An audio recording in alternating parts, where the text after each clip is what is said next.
Voilà. On est brisque. On va filmer quand on va filmer. Ah, oh, Sinda, oh, t'es Sinda. Ça là, l'orange au monia va mourir. Te déplacer c'est quand on était ici au mois de janvier. Autant décoller. Donc c'est ça. Ma fruit préféré nanga ils la ananas parmi les fruits.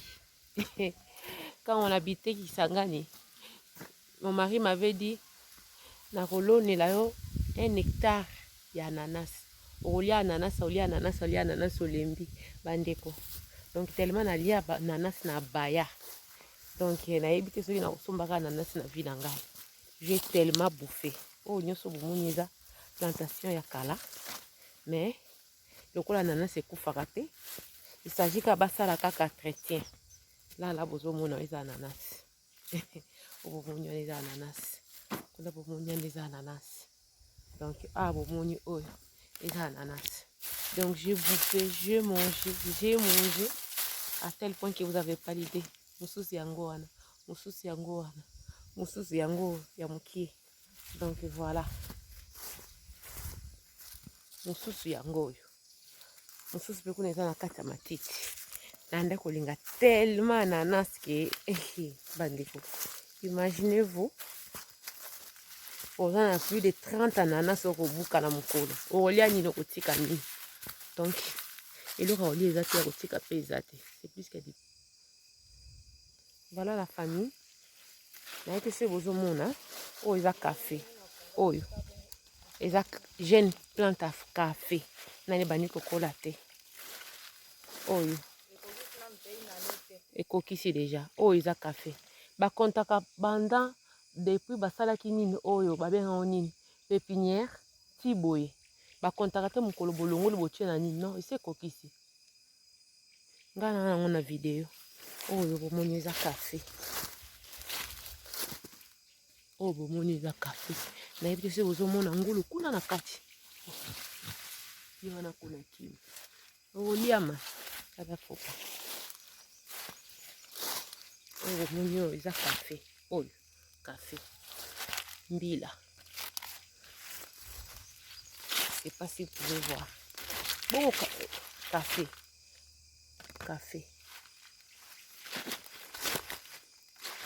Café. Yango.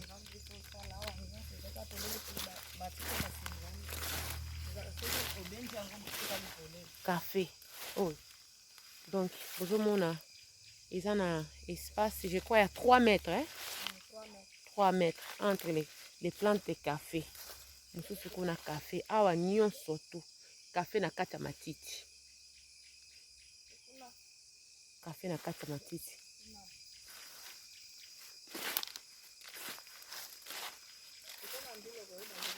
Oh yo. Café. Plante à café.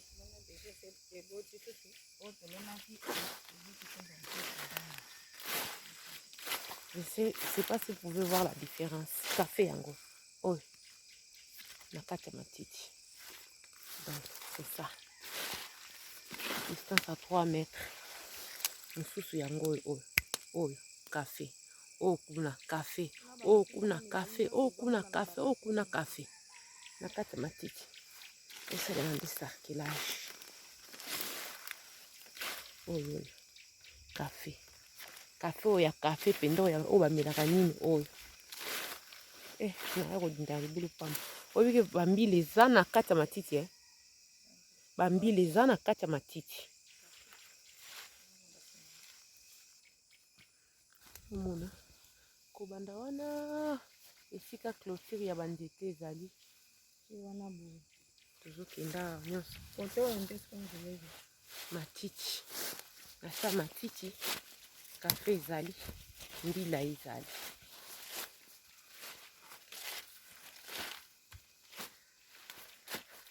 Donc c'est ça.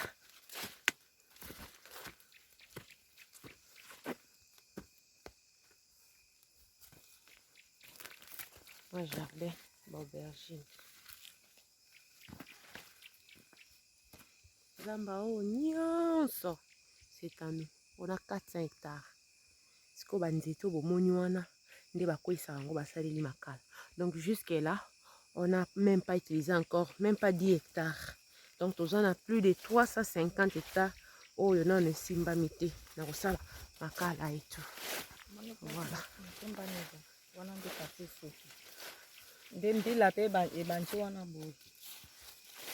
Omoni tellement que matiti eza biloko ezali ezoyona monde tokoyisaka nzete okoyisi nzete na machine bomorcele osali four ya makala tellement matiti eza ezoyebana même pas.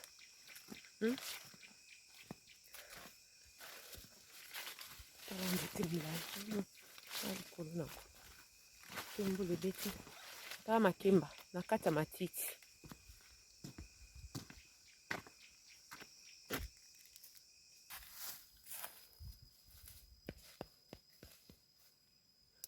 Bambilo eza na kati ya yango oyo bendeni naomona bambilo eza na kati ya matiti awa eza nini ya winet eza nde wana pe olinganga po ba place yango nazaki na kosa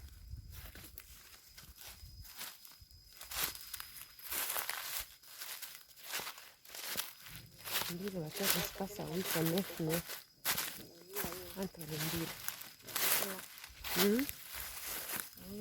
Kuna kuti mfunde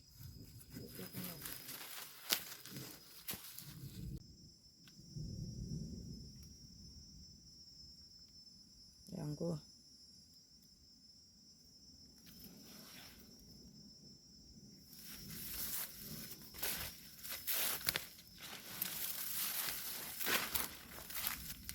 ezozala na baespace ya ba 8 mètres 8 mètres 8 mètres malgré eza kati ya matiti mais ezobima bien eza na bamosusu tobimisi deja tobandi obimisa bamatiti yango bilekoli banda na se kuna emonana te mpo matiti wana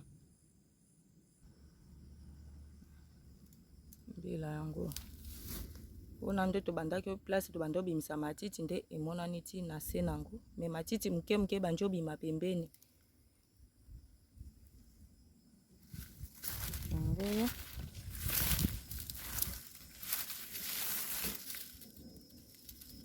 yango mbila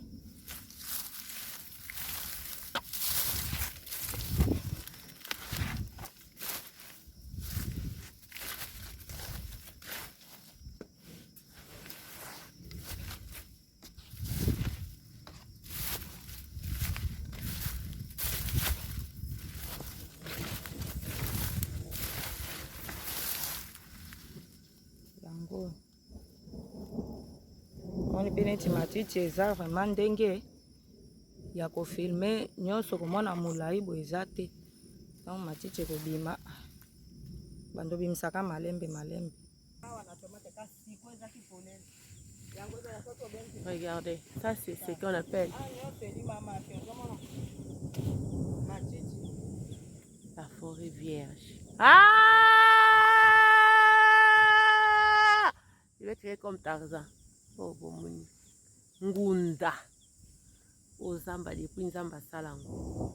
Mutu asimbate. Ce n'est pas comme bazamba so tozana ngopuna na ba Congo. Moi four ya makala ya vite fait, intervention rapide. Il y a 2 semaines hein, et qu'on peut ça moi 10 sacs. 2 semaines ebele. 2 semaines ebele. Donc na ye na ngampia kama boko pamba nzete ezali intervention rapide babenga ngo. Donc vite fait, on a besoin ça la four ya munene te. Hey, champion na ba four ya minene mutu momelaka ba four ya munene tala four ko banda wa tikuna. Botandi yango sikoyo boye.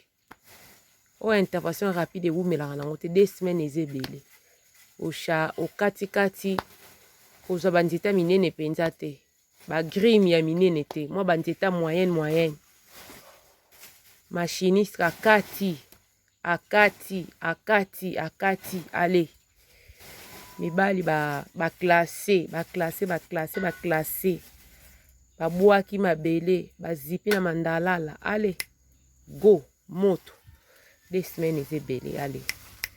nga kuna ndo lingana bafoka minene te ngaka ya ba demi Dakar ba vite fait demi Dakar awa ndam ya na moko se retrouver na autant de sacs ya makala ba oya minene wana ezaka ba grima minene donc po mibali batindika ngo donc faut bazala ebele mais oya moyenne boko tombola ngo bozo classer pe bozo tombola bozo classer donc c'est ça.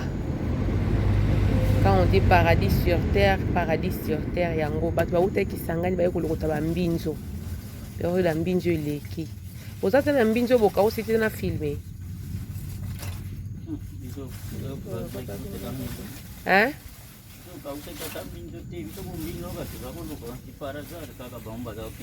Bato bauta kisangani donc ya na mboka. Il y avait au moins plus de 100 personnes bapaya. Bazali ba 100, baleka ba 100. Bato baye kolokota ba mbinzo. Balekaki. Donc mani ekweyaka kaka ti lelo. Mani penza ekweyaka ti lelo. Ba mbinzo bato babimi kisangani donc plus de 100 personnes. Baye kolokota ba mbinzo. Baye kolokota ba mbinzo. So ya kolokota makasi na yo. Banditi za na kata zambawa. Vous n'avez pas l'idée. Imaginez-vous de faire de parcourir 2 km sur 2. 400 hectares. Olokoti makasi na yo. Ozupe mbonga bien. Ozongi na yo. Donc c'est ça. Yango wana to benga ngo paradis sur terre au champion lo barso mina beta shita sima. Shita sima kaka wawa kana beti shit. Là c'est concentré pendant 6 mois. Ah ya ta on a obima, c'est plus que du pétrin. Kuna mabaya ba okata. Koto makala, koto loso.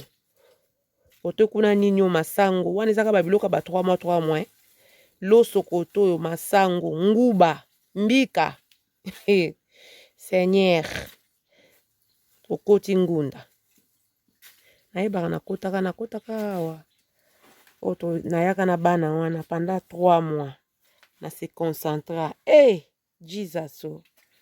Ta on abimaka penza. Oyebaka lisusu.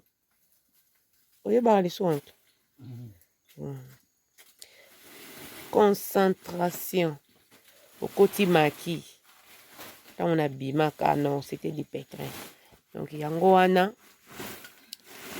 soki na sombi zamba ekosombelanga mapango.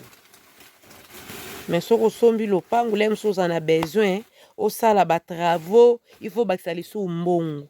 Donc ouais ça investissement na long terme. Donc ndako na zamba moto ayebi akosomba zamba parce que zamba ekotongelo bandako ekosombelo mituka ekosalelo makambo ebele. Mais ndako soko sombi maboko etikali polele ekosenga lisusu ba makambo kilikili. Donc c'est ça. Chargement.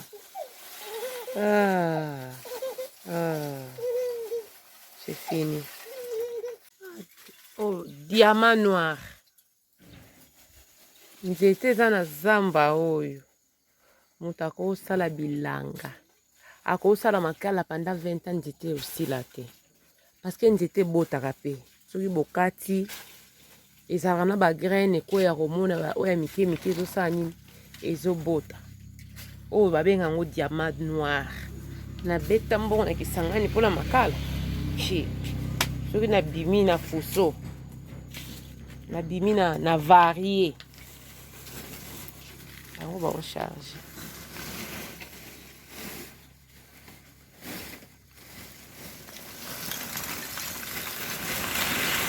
Bongo yango wana. Oka mundande soki na sombi zamba te. Akosomba lopango te. Kasomba zamba nde kosombele lopango. Yango diamant noir. Yango makala. Et na faux katie awa. Koyo charger mes bandits. Donc awa. Bandito eza ekosala makala pendant combien des années?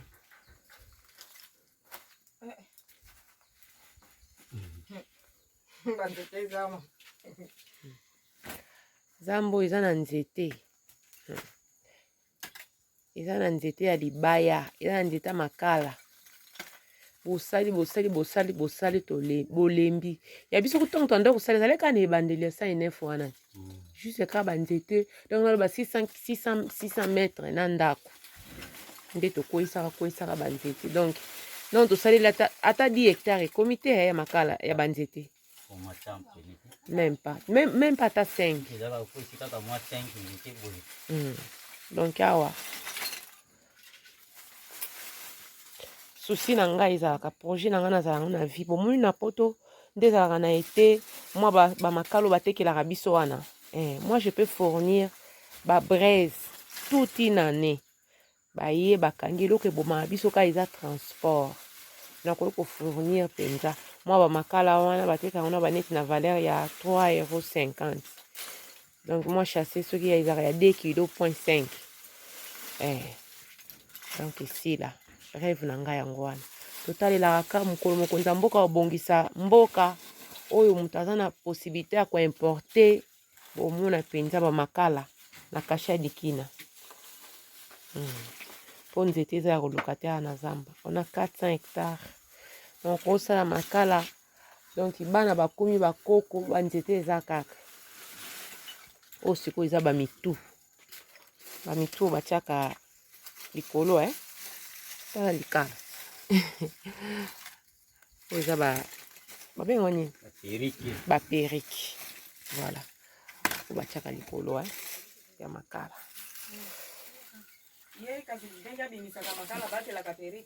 Nani aotoba ayebi te soki omoni yamne bimisa malembe boye otika soko zwa perike ndenge papa aza moto aloyenge diamant noir ope mbongo abeta mbongo na litoi somo grave.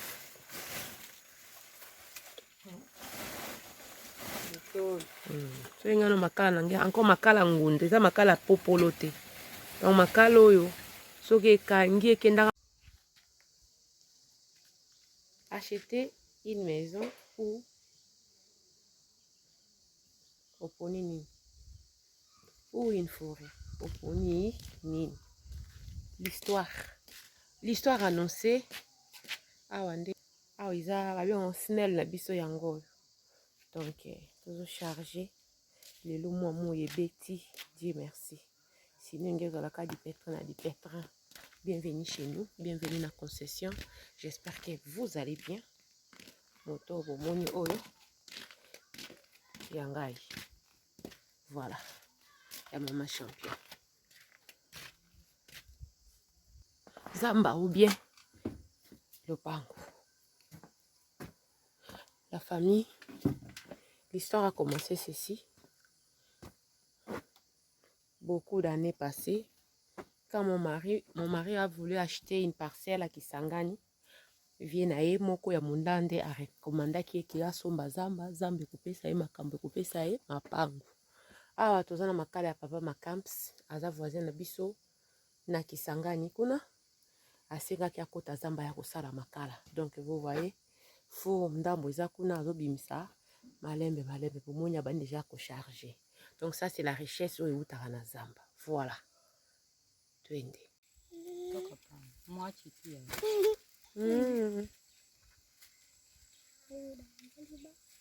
Libata kei. Libata. Lelo. Libata ndake. Paradis sur terre. On est makasa kwanga.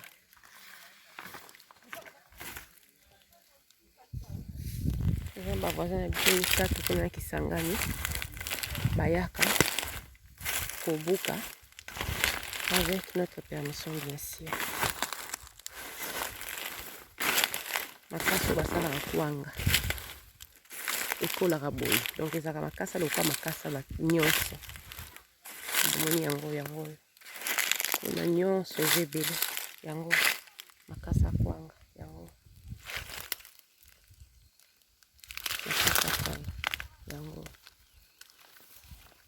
nde moto akoya wana buki abuki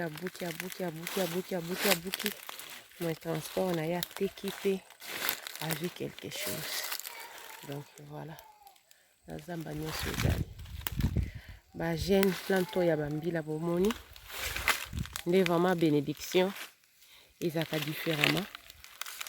Même ba jeune plante ya mbilo bozomona moko lelo yango oyo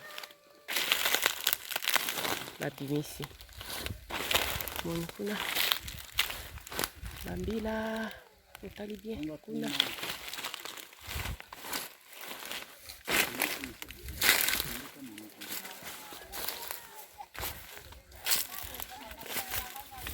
na bambila nyonso pe elonami koto oyo nde pesi eboti mbila liboso yango wana moni oh mwana ya mama Viviane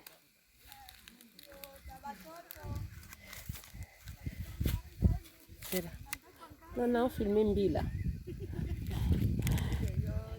biloko balonaki awa mbila ya awa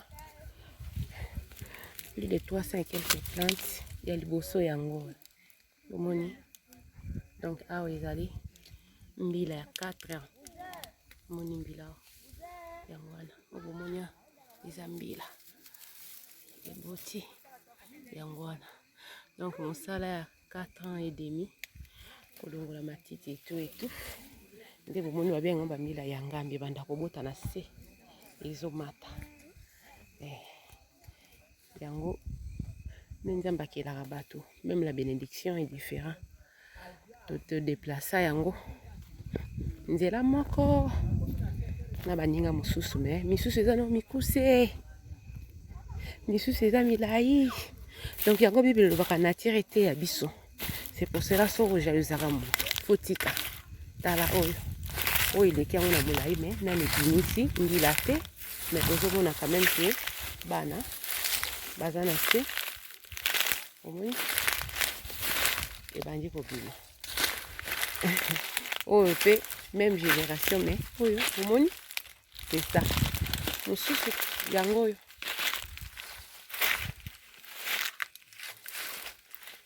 mosusu kuna na kati kuna soki ozotala mbila soki baloni mbila ifo eza na espace ya 9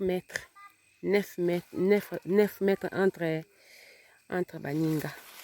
Donc yango wana boye na katikati nde bozomona banzeta pondu ozomona pondu mpona ko sauvegarder ou ko garder espace aussi ya mabele awa tout eza bambila na bambila. Dieu merci mosala esalema presque 5 ans passé ebandi kopesa bafruit. Donc mosala bilanga eza facile te. Suivi c'est très important po bambilo nde eza boye. Faut sarclage esalemaka 3 fois par année po bambila ebota. Bakafe eza kuna na kati bakakao eza boye. Donc juste pour vous montrer que eza travail à 5 ans nde mondi bambila ebandi kobima yango omoni lipamboli ya muntu mosusu eza ya paipai nzeta paipai mwendi nane ebimisi nango mais lipamboli ya mbila eumelaka makasi et ça dure ende bandi kobima boye ezaka na durée ya ba 25 ans. Donc soki bosali plantation ya mbila soki ebandi kobima bosepeli. Donc yango moko ebanda kosala nini ebanda kofournir mosala nango mbila basali mafuta ya mbila oyo etikali wana bandika banikisi basali mafuta ndika bapoussière ya ndika babenga yango batorto oyo belever bato babokola bangulu basombaka. Donc bandika oyo esi bapasoli bato baza na bafour amapa awa epelisaka moto. Donc na mbila babwaka eloko te bamakasa mbila bosalela bakombo etu. Donc na pembeni awa nde totie ekoma c'est plus que du pétrin.